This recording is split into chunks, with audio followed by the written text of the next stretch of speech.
지난 8월 23일 탈레반이 카불 수도를 점령하고 나서 각국 이 대사관을 지원해주고 협력해줬던 아프간 현지인들에게는 이제 보복 살해 위협이 생기기 시작했습니다. 이제 각국 정부에서는 그래도 신의를 지키고자 자신들을 도와주었던 현지인들을 구출해내고자 하는 그 전략에 돌입하게 되죠. 그러나 우리가 알듯이 앞서서 네덜란드, 벨기에, 일본 특별 항공기를 보내었는데도 불구하고 자꾸 공차로 돌아옵니다. 왜냐하면 현지인들이 카불 공항까지 가는 길이 계속 어려운 거예요. 이 소식을 알았던 우리나라는 어떻겠습니까? 버스 6대를 대절해서 각 약속 장소에서 현지인들을 직접 태워다가 카불 공항까지 이송시켰죠. 물론 여러 우여곡절이 있었지만 어려움도 있었지만 결국은 세계가 놀랄 만큼 우리 한국 정부 이 대사관을 도와줬던 협력 직원 391명이 전원 8월 26일, 27일 새벽에 두 차례로요. 다 전원 구출이 됩니다. 세계인들이 놀라면서 한국은 역시 선진국이다. 또는 역시 한국은 신의를 지키는 나라다. 또 저 일본에서는 여론에서 그랬다면서요. 한국은 미운데 작전은 대단했다. 여러 이야기들로 나름 찬사를 보내었다고 합니다. 391명을 구출해낸 이 위대한 작전, 우리 이 작전명을 압니다. 미라클, 기적입니다. 이런 생각을 해봅니다. 참 삭막한 우리의 인생인데 그래도 살아가면서 이 기적이 있기 때문에 우리는 그래도 슬픔 가운데 웃을 거리가 있고 절망 속에서도 그래도 꿈꿀 만한 기대할 거리가 있는 것 같습니다. 우리 신앙생활을 하는 우리들은 그래서 복이 있는 자들입니다. 왜냐하면 우리가 믿는 하나님이 기적의 하나님, 능력의 하나님 되시기 때문에 그렇습니다. 똑같이 신앙생활 하는 것 같아도 그러나 신앙의 차원은 다 다릅니다. 그 기적의 하나님을 많이 만나는 분들이 계십니다. 주님께서는 단 한 가지를 요구하시는데 네가 믿느냐? 믿음의 그릇을 올려드릴 때 많은 분들이 그분들은 때마다 또한 하나님이 주시는 놀라운 기적들을 경험하며 사십니다. 오해하지 마십시오. 바른 신앙생활이 무엇일까 생각해 보면 바른 신앙생활은 기적만을 쫓아다니진 않습니다. 그러나 기적의 하나님을 믿습니다. 때로는 내 방법으로 되지 않은 순간, 내 상식, 내 지혜로 도무지 해결되지 않은 그 순간에도 우리가 놓지 않고 웃을 수 있고 기도할 수 있는 것, 그것은 살아있는 전능하신 하나님, 하나님을 하나님으로 믿는 믿음이 있기 때문입니다. 우리 상식 안에 가두어둔 하나님이라면 그것이 믿음 생활이겠습니까? 우리 하나님은 기적의 하나님 되세요. 성경 말씀은 그래서 누군가 표현한 것처럼 참 멋진 표현입니다. 성경은 다 기적의 역사다. 기적을 빼어놓으면 성경은 앞장과 뒷장 표지만 남는다. 우리 하나님께서 건드리시는 모든 역사는 죄다 기적이었거든요. 오늘 본문 말씀도 기적에 관해서 이야기합니다. 특히 요한복음은요. 예수님께서 이 땅에서 행하신 중요한 7가지 기적을 얘기해요. 그걸 표적이라고 말하죠. 이 미라클에 대해서 이야기하는데 그런데 요한복음은 특별히 시간 순서로 되어 있는 게 아닙니다. 이것은 가장 마지막에 써진 복음서인데 의미의 순서예요. 그런데 그 가운데에 특별히 요한이 첫 번째로 기록해 놓는 것, 그것이 어떤 기적이었느냐?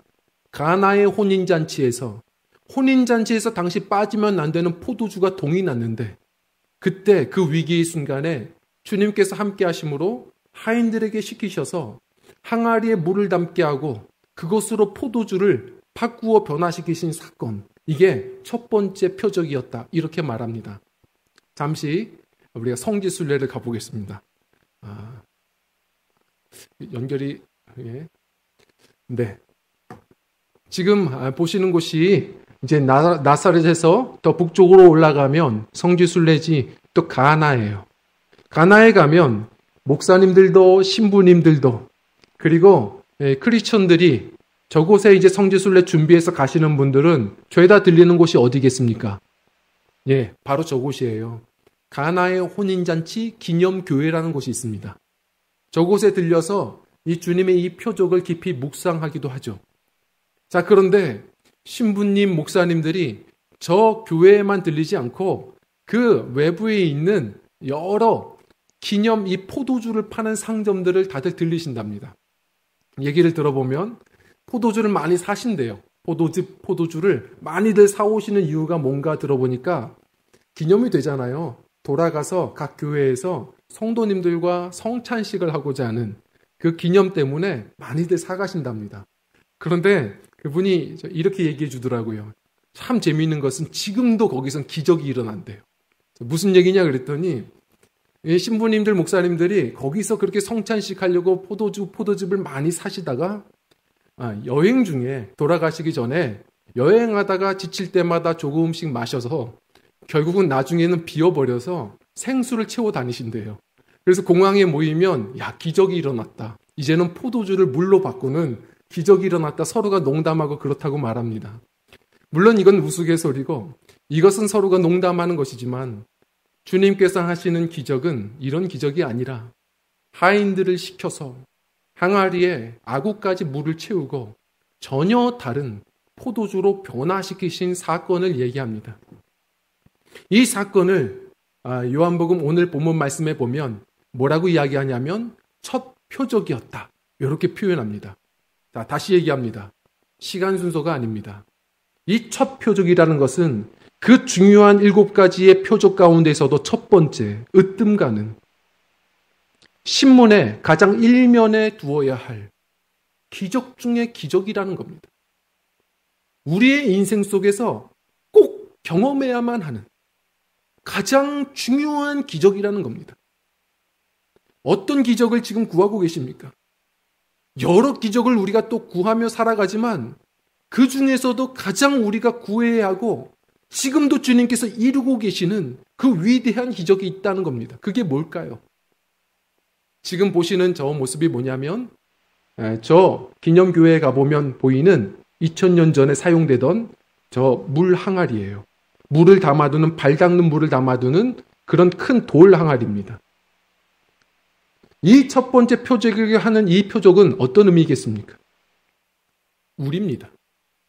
이 질그릇 안에 우리의 마음이 온전히 변화되는 겁니다. 사람 변하지 않아. 사람은 고쳐 쓰는 거 아니야. 사람은 그렇게 쉽게 변하지 않아. 우리는 얘기합니다. 저도 공감합니다. 아무리 공부시켜서 좋은 대학을 보내도 사람 인성이 그렇게 쉽게 변하지 않습니다.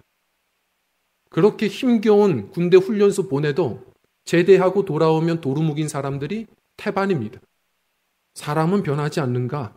우린 그런 생각을 하게 됩니다.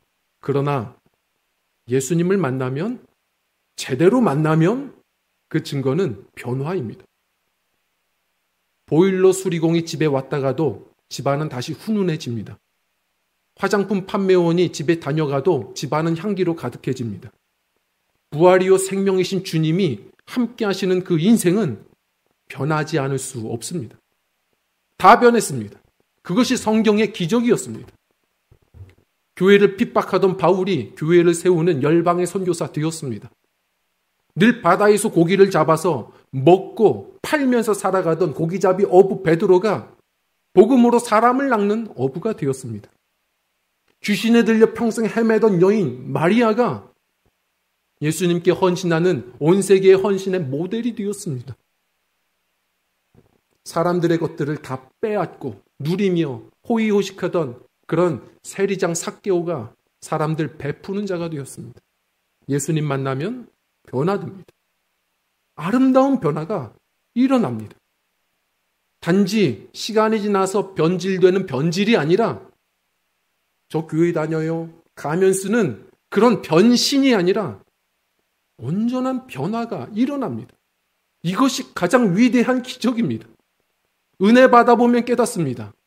아, 내가 이게 기적이구나. 내가 그리스도인이 됐구나. 내가 변화됐구나. 우린 깨닫습니다. 이 변화는 어떤 변화인지를 우리 잠시 생각해 보려고 합니다. 우선은 우리 첫 번째로 우리 함께 읽어보겠습니다. 시작. 염려하던 인생이 기뻐하는 인생으로. 아멘. 염려하던 인생이 기뻐하는 인생으로 변화됩니다. 얼마 전에 그 올림픽에서 우리나라는 기대하지 않았던 종목 체조 도마에서 신재원 선수가 금메달을 이제 목에 걸었죠. 저는 경기를 보지는 못했는데 뉴스에서 그분의 인터뷰를 보고선 그분을 기억합니다. 뭐라고 인터뷰했는지 기억나세요? 금메달 땄을 때 기분이 어떻습니까? 이분이 얘기했어요. 그 순간 이거구나 하는 마음에 기뻤습니다. 그런데 곧바로 내가 이것 때문에 4년 이생을 고생했나 하는 허탈감이 밀려왔습니다. 성도님들, 이게 우리입니다. 우리는 진짜 기쁨을 얻어보고자 이것도 해보고 저것도 소유해보고 수없는 발버둥을 쳐봅니다. 그러나 예수님을 모르는 인생은, 예수님이 없는 인생은 포도주 빠진 잔치집 같은 겁니다. 다 가져봐도 기쁨이 없습니다. 성경에서 구약 성경에 계속해서 반복하여 설명하는 것, 포도주는 무엇으로 설명합니까?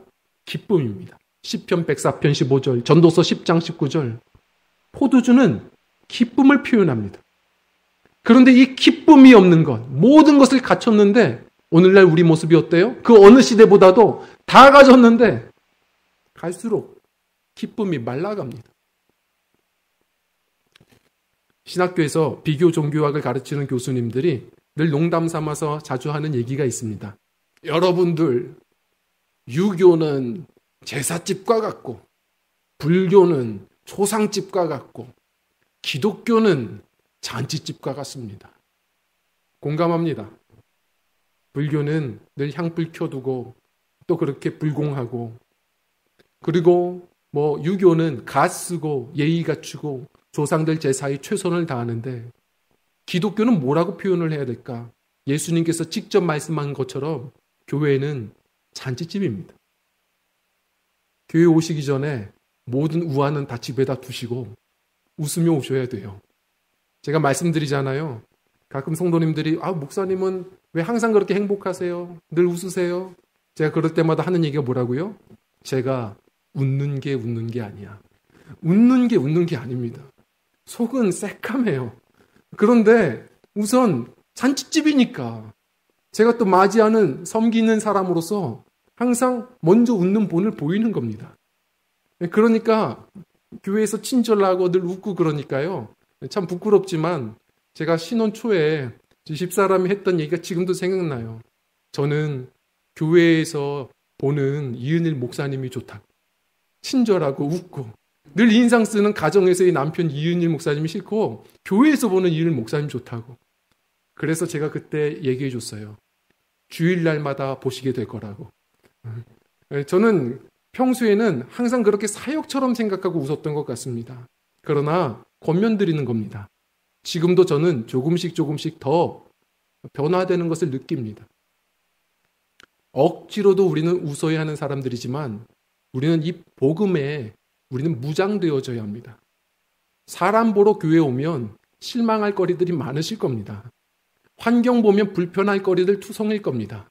신랑 되시는 예수님 만나는 잔치예요. 교회는 잔치입니다. 제가 거울을 현관에 걸어둔 이유는 다른 거 보라는 거 아닙니다. 미소를 준비하셨는지를 먼저 보고 오시고, 코로나 때문에 서로 지금은 나눌 것이 많이 없지만 그래도 우리가 나눌 수 있을 때에는 간식도 좀 가져와서, 기도 시간이 때로는 부족해서 조금 부족한 것 같아도 나가기 전에 성도님들과 커피 한 잔도 마시고, 무슨 혼인잔치요? 어린 양의 혼인잔치. 우리 신랑 되시는 예수님 얘기로 같이 좀 교제도 나누고, 우리가 그런 즐거운 이곳은 잔치집이어야 합니다. 늘 항상 매 순간 주님을 모시는 은혜가 있어서 인생이 잔치집 되시고, 우리 신부들의 거룩한 모임, 교회가, 이 예배의 자리가 무엇보다도 큰 잔치집이 되는 우리 기쁨이 있는 믿음 생활들, 우리 조화 성도님들의 신앙생활이었으면 좋겠습니다. 그리고요, 우리 두 번째로 우리 한번 좀 읽어보도록 하겠습니다. 시작. 별 볼 일 없던 사람이 중요한 사람으로. 아멘. 오늘 본문 말씀 보십시오. 누가 이 위대한 기적의 주인공으로 쓰임받습니까? 하인들이었습니다. 하인들이 가장 위대한 이 첫 번째 기적의 도구들이 되었어요. 기억하십시오. 예수님을 만나면 그 순간 그 증거가 뭐죠? 그동안에 있는 열등 의식이 다 깨져버립니다. 모든 지긋지긋했던 비교 의식이 씻은 듯이 사라집니다. 왜요? 이제 나는 예수님의 신부입니다. 우리는 예수님의 사명 맡은 자입니다. 주님이 내게 맡겨주신 사명인데 큰일 작은 일이 어디 있습니까? 달팽이가 느리다고 누가 욕할 수 있습니까? 달팽이는 달팽이의 속도가 있습니다. 전봇대가 꽃이 없다고 누구 어떤 나무가 욕할 수 있습니까? 전봇대는 전봇대의 사명이 있는 겁니다. 각자마다 주신 역할이 다를 뿐이지 주님이 내게 맡겨주신 사명이 있는 겁니다. 그 주님의 사명 가지고 살아가는 사람들, 평생 열심히 살았으나 욕심의 노예가 아니라 우리 온 우주의 왕 되시는 주님의 사명 맡은 자로 살아가는 인생은 다 하늘나라 VIP들입니다. 오래전 배너 영화를 기억하실 겁니다. 어떤 걸 느끼셨나요? 저는 신비로웠던 거. 참 신기하지 않습니까? 저 영화 가운데에서 가장 화려한 옷을 입었던 사람이 황제입니다. 그리고 초라한 옷을 입었던 늘 상처 있었던 사람이 저 노예 역할을 했던 배너입니다. 그러나 어떻죠? 영화를 보시면 느끼겠지만 저기에서 가장 분량이 적은 게 황제입니다. 분량이 많은 사람이 저 주인공 배너, 노예입니다. 나중에 출연료를 좀 알아봤습니다. 그랬더니 이분들 출연료를 비교해 보니까 황제는 7,000불 벌었습니다. 그러나 저 노예 역할을 한 사람은 70만 불을 벌었어요. 저는 지금 돈 얘기를 하고자 하는 게 아니라 기억하십시오. 우리가 보는 관점과 우리의 인생에 감독되시는 하나님이 보시는 관점은 분명 다른 겁니다. 주님의 뜻 안에서 살아가는 사람들은 섬기는 일들이 대부분이다 보니까 세상에서 볼 땐 때로는 별 볼 일 없는 취급받을 때도 있습니다. 그러나 그런 무너지는 세상적 자존감을 버리셔야 됩니다. 거룩한 건강한 믿음의 자존감 가지셔야 합니다. 무엇보다도 예수님을 제대로 만난 사람들은 누가 시키지 않아도 그 건강한 자존감이 든든하게 섭니다. 난 주님의 사람, 나는 하늘의 사명 맡은 자, 잠시뿐인 이 인생에서 낙을 누리는 사람이 아니라 영원한 나라를 위하여 섬기는 자. 우리가 그렇게 주님 은혜 안에서 예수 그리스도를 만난 자들, 바로 이 존귀함을 입은 주의 백성들, 우리 저와 성도님들이 또한 되셔야 할 줄 믿습니다. 그리고 세 번째로요, 우리 함께 읽겠습니다. 시작. 육의 사람이 영의 사람으로 변화됩니다. 예수님 만나면 완전히 질적으로 변해집니다. 스스로 돌아보셔야 합니다. 예를 들어서 이사야서 25장 6절을 보면 구약 성경 오래 몇 세대 전의 선지자들부터가 얘기했습니다. 나중에 때가 되면 하나님께서 오래 저장해 두었던 포도주로 큰 잔치를 배설할 것이다. 아모스 선지자도 그렇고 이 포도주의 언덕, 포도주에 대한 비유가 계속 가득합니다. 아시죠? 포도주는 오래 묵혀둔 게 극상품입니다. 다시 말해 오래전서부터 이미 이야기해 왔습니다. 예수님 메시아입니다. 예수 그리스도를 만나면 잠시 순간의 기쁨이 아닙니다. 영원한 기쁨, 구원의 기쁨, 영생의 기쁨을 얻는 겁니다. 육의 사람이 영의 사람 되는 겁니다. 예수님을 우리가 만났는지 어떻게 합니까? 내가 영의 사람인지를 보시면 됩니다. 처음에는 어떻게든 사람 관계 때문에 교회를 어떻게든 억지로 왔다가도 나중에는 영이신 하나님을 바라보며 영과 진리로 예배하게 됩니다. 어느 순간 육의 양식 뭘 먹을까 보다도 영의 양식이 배고파지고 달콤해지기 시작합니다. 어느 순간 내 생명 이 호흡보다도 영혼의 호흡, 기도가 즐거워지고 기도가 열려집니다. 그래서 어느 순간 바울이 이야기한 것처럼 뭘 먹을까 마실까 육의 고민이 아니라 성령을 따라하는 영의 고민. 어떻게 하면 내가 많은 영혼들을 또 건져 올릴까? 복음을 향한 고민이 깊어지기 시작합니다. 이 변화는 누가 시켜서 되는 문제가 아닙니다. 예수님 만나면 아예 질적으로 다른 그런 변화가 시작된다는 겁니다. 이것이야말로 기적 중의 기적입니다. 사람이 변합니다. 아름답게 변합니다. 그럼 이런 질문 하실 겁니다. 목사님, 저는 그런데 왜 안 변하는 것 같죠? 저는 좀 부담스러운데요. 이런 변화가 없는 것 같은데요. 이렇게 말씀드리고 싶습니다. 예전에 온누리교회의 한 부목사님이 이런 얘기를 해주더라고요.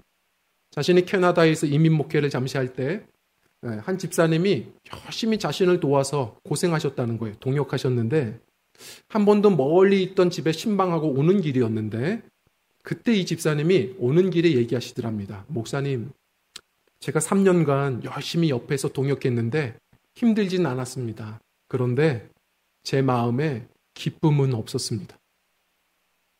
이 목사님이 놀래서 순간 갓길에 차를 세우고 얘기합니다. 집사님, 이건 심각한 문제입니다. 잔치집 그리스도인이 기쁨을 잃었다는 것은 심각한 문제입니다. 제가 묻겠습니다. 집사님, 지금 마음에 예수님이 계십니까? 목사님, 저 새신자 성경 공부 다 했고 영접 기도도 했고 제가 회개하고 예수님 구주로 모셨고 저 그랬습니다. 목사님이 얘기합니다. 집사님, 저는 그때 회개하고 영접한 걸 묻는 게 아닙니다. 지금 집사님 마음 안에 지금 예수님이 계십니까? 이 질문에 이 집사님이 한참 고민하더니 눈물이 터지기 시작합니다. 저는 이 질문을 같이 우리 스스로가 던져야 한다 믿습니다. 왕년애가 아니라 앞으로는이 아니라 묻겠습니다. 지금 내 안에 지금 주님이 계시느냐?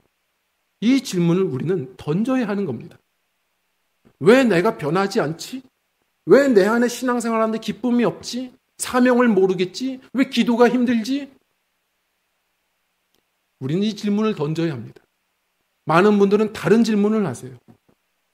내가 뭘 못 가진 거지? 내가 뭘 노력을 안 한 거지? 성도님들, 질문이 틀렸습니다. 변하려고 애쓰는 거 아닙니다. 내가 노력한다고 사람 변하지 않습니다. 이 질문을 던져야 하는 겁니다. 오늘 본문 말씀처럼 이 초상집과 같은 집이 잔치집 된 비결은 예수님이 거기 계셨기 때문입니다. 지금 내 안에 주님이 계시느냐? 우리 그리스도인들은 이것을 매 순간 질문을 던져야 합니다. 불편하지만 던져야 해요. 물론 우리가 주님을 회개하고 예수님을 나의 구주로 영접하는 이 사건은 아주 중요합니다. 오늘 성경 말씀도 그것 역시도 중요하게 다룹니다. 요한복음은요, 어떤 구도요? 샌드위치 구도로 많이 써져 있습니다. 이 샌드위치 구조가 뭐죠? 이런 거예요. 샌드위치가 어떻게 생겼습니까? 햄버거 한번 생각해 보세요. 빵, 햄, 빵입니다. 이렇게 생겼죠. 물론 우리가 만들면, 제가 만들면 빵, 햄, 빵 이렇게 만들지만 보통 우리가 햄버거 샌드위치 하면 빵, 햄, 빵입니다. 그런 구조로 되어 있습니다. 앞뒤로는 똑같습니다. 하고자 하는 중요한 얘기가 가운데 있거든요. 예를 들어서 요한복음 2장 1절부터 11절은 뭐냐면 바로 우리의 속사람의 변화예요. 물로 포도주가 되는 우리의 질그릇이 변화되는. 자, 그런데 3장에 들어가면 젊은 니고데모가 예수님을 만나 물어보죠. 사람이 어떻게 거듭납니까? 사람의 온전한 변화예요. 앞뒤가 다 변합니다. 그 가운데가 뭐가 있는지 아세요? 이게 시간 순서가 아니어서 그래요. 갑자기 뜬금없이 예수님의 성전 정화 사건이 나옵니다. 예수님이 성전에 들어가서 다 상을 엎어버리시고 성전을 깨끗게 하시는 사건. 먼저 회개가 필요합니다. 우리가 죄인임을 겸손히 고백하고 주님이 아니고서는 안 된다는 것을 우리가 기억하고 주님을 영접하는 이 사건이 분명 필요합니다. 그건 아주 중요합니다. 먼저 마음의 성전이 있어야 합니다. 자, 그러나 성도님들, 여기서 멈추면 안 된다는 겁니다. 많은 분들이 회개로 영접한 사건으로 그치려고 합니다. 회개하고 영접하는 것은 사건입니다. 그러나 변화는 과정입니다. 계속 내 안에 주님이 계시는지를 물어야 합니다. 그거 어떻게 묻는 겁니까? 오늘 마리아가 이 하인들에게 했던 얘기입니다. 우리 함께 읽겠습니다. 시작. 그대로 행하라. 주님의 말씀을 그대로 내가 지금 행하고 있는지 그걸 보셔야 하는 겁니다. 어떤 신학자가 얘기한 것처럼 믿음은 무엇이냐? 우리의 문패를 바꾸는 겁니다. 우리 안에 예수님을 손님으로 받아들이는 게 아니라 이제 주님이 정말 나의 마음의 인생의 주인 되어주셔서 이제는 내가 아니고 예수로 사는 겁니다. 그것은 다시 말해서 이제는 내 뜻이 아니라 주님이 하시는 말씀을 우리가 주인의 말씀으로 정말 듣고 종이 되어 살아가는 겁니다. 그럴 때의 어느 순간 낯설고 불편한 이 말씀이 나를 바꾸고 어느 순간 그리스도께서 우리에게 약속하신 열매를 누리며 살아가는 것이거든요. 언젠가 말씀드렸나요? 한 주일학교 전도사님이 참 총명하게 주일학교 아이들을 가르치려고 고민하시고선 그런 설교를 하셨다고 합니다. 예수님을 영접을 어떻게 설명할까 하다가 여러분들 만약에 운전을 하고 가다가 차 앞에 예수님이 서 계시면 어떻게 해야 하나요? 전도사님이 예상한 것과 틀린 답이 막 나와요. 처음부터 꼬였습니다. 한 학생이 이렇게 주일학교 아이가 손들더니 빵빵해야 합니다. 비키세요. 아니죠. 그래도 전도사님이 굳건하게 얘기를 끝내시는데 아니죠. 문을 열어서 태워드려야죠. 그것이 영접입니다. 그러나 여러분들 태워드릴 때 어느 자리에 태워드려야 할까요? 넓은 자리 뒷자리요. 아니요, 저랑 얘기하려고 옆자리요. 아닙니다.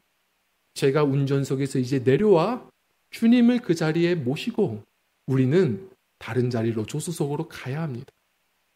성도님들, 이게 신앙생활입니다.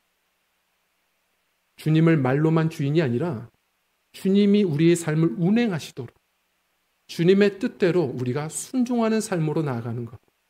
이것이야말로 진정한 그리스도인의 삶이요. 그것이야말로 주님께서 우리를 변화시키시는 참다운 생명력 있는 신앙생활입니다. 멕시코의 쿠이키텍 인디언들과 체르탈 인디언들, 이 부족들은 똑같아요. 그 언어들이 재미있는 것은 이 두 부족은 신기합니다. 선교사들이 복음 전하기가 참 쉽지 않다고 말해요. 왜냐하면 단어가 참 단순합니다. 특히나 믿는다라는 말과 순종한다는 말이 같아서 힘들대요. 이 선교사님들이 믿음과 순종을 가르쳐야 되는데 단어가 의미가 똑같은 거예요, 얘네들은. 그래서 한참 가르치다가 답답한 한 선교사님이 물었대요. 니네 참 이상하다. 왜 믿는다는 말과 순종한다는 말이 왜 같은 단어냐? 그랬더니 그분들이 하는 얘기가 놀랍죠. 우리가 더 신기합니다. 아니, 믿으면 그렇게 행동하는 거 아닙니까? 그렇게 행동했다면 믿는 거 아닙니까? 그런 이야기를 들을 때마다 선교사님들이 은혜 받는답니다. 우리 한번 스스로 물었으면 좋겠습니다. 많은 분들이 주님을 믿는다고 말합니다. 그런데 그 말씀대로 살지 않습니다. 제가 이렇게 했는데요, 저렇게 했는데요. 주님의 말씀 그대로 행해야 합니다. 그대로 행하십니까? 때로는 내 생각보다 못한 것 같고 내 계획보다 부족한 것 같아서 자꾸 주님의 말씀 조금 바꿔서 행하든지 우리는 그대로 행하지 않습니다. 불편하지만 그대로 행하는 삶이 될 때 낯설지만 그 말씀이 우리를 새롭게 합니다.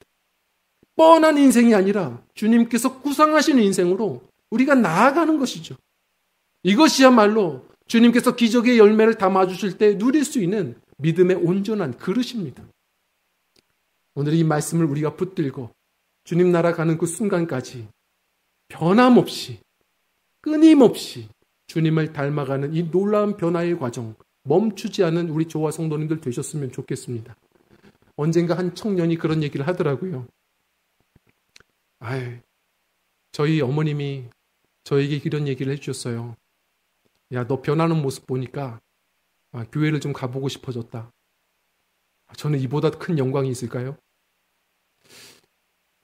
얼마 전에 우리 이 큰 건물을 다 관리하시는 한 분과 대화를 나눴어요. 여러 주차 문제랑 여러 문제 때문에 여러 대화를 나누다가 이분이 하시는 말씀이 목사님, 여기 있는 수많은 어떤 건물 상가들 중에 28개인가 있는데 많더라고요. 그런데 정말 가슴 아픈 건 참 힘들게 하는 분들이 대부분 크리스천입니다. 교회 다니신다는 분들이 제일 힘들게 합니다. 그 얘기를 딱 듣는데 나한테 하는 얘기인가? 싶고 스스로 우리가 반성이 되고 우리 성도님들 우리 스스로를 돌아봐야 합니다. 무엇보다도 우리가 변화되는 것이 바로 오늘 이 하인들과 같이 가장 크게 존귀하게 쓰임받는 생명의 향기들, 복음의 편지들 되는 일입니다. 성도님들, 이 하인들이 주님께서는 원스톱으로 말씀하지 않으셨어요. 참 불편하지만 야, 그 돌 항아리 가지고 와. 물 아기까지 채워. 그리고 떠다줘. 떠다주는 거 이거 죽을 용기입니다. 왜요? 발닦는 물을 떠다주는데. 계속 이해할 수 없지만 그렇게 하다 보니 그들이 표적이라고 말하죠. 기적이 아니에요. 그냥 기적이 아닙니다. 예수님을 예수님으로 보게 되는 은혜가 있어졌고 어느 순간 주님을 그 성품을 또 닮아가서 오히려 아무것도 안 한 신랑이 칭찬받는 것 또한 용인하고 이해하고 칭찬을 넘겨주기도 하고 많은 사람들에게 예수 그리스도를 나타내 보여주는 귀한 인생 되는 것 아니겠습니까? 말씀을 정리하려고 합니다. 한 번만 더 눌러주실래요? 이 미라클 작전이 마쳐질 때쯤 각 언론사에서 이 유명한 이야기가 계속해서 많은 국민들에게 소개되었습니다. 감추어져 있던 미라클 작전의 감동의 이야기 보셨죠? 당시에 현지 대사관에서 일을 하시던 한 공사 참사관께서 어쩔 수 없어서 잠시 대피하셨다가 대피하시는 길에 이런 약속을 했다고 말하죠. 이 현지인들에게 꼭 데리러 올게. 그 약속을 지키려고 다시 그 위험한 길을 함께해서 정말 그 약속을 지켜서 이분들을 얼싸안고 또 데리고 왔다라는 감동의 스토리입니다. 약속을 지켰다. 저는 성경 말씀을 생각해 봅니다. 성경은 그냥 기적이 아닙니다. 가득 찬 주님의 약속이 다 이루어진 기적이었습니다. 하나 남았습니다. 주님께서 하신 위대한 약속 가운데 하나가 지금 남아 있습니다. 뭔지 아세요? 내가 너희들 데리러 올게. 주님은 곧 오실 겁니다. 우리 믿음의 사람들은 깨어 있어야 합니다.